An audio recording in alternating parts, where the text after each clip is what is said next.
L'épopée du musée, c'est assez simple. J'étais skateur pratiquant, j'ai eu un grave accident qui fait que je n'ai plus pu être skateur pratiquant, mais franchement, ce patrimoine, c'était vraiment quelque chose qui m'intéressait vraiment énormément.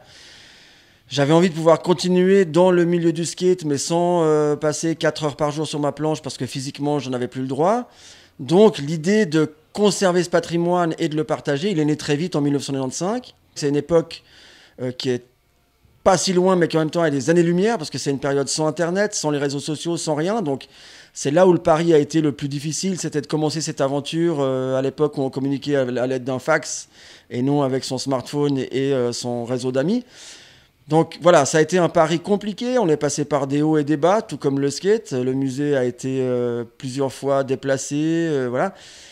Il renaît aujourd'hui ici sur la commune de Vernier grâce franchement à l'appui de certains politiciens et politiciennes qui nous ont épaulés pour l'acquisition de cette maison. Et franchement, ça a été une histoire de développer ça. C'est-à-dire il y a le skate en tant que pratique, il y a le skate en tant que médium artistique, il y a le skate en tant que vecteur social.